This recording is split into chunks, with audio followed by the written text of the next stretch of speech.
లోకానికి పరిచయం చేసినప్పుడు ఆయన గురించి లోక పాపములు మోసంతో దేవుని గొరిపిల్ల అని పరిచయం చేశారు.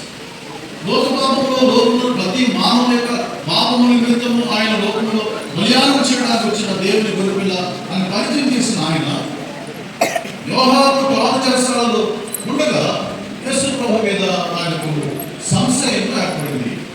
ఎందుకంటే ఏమని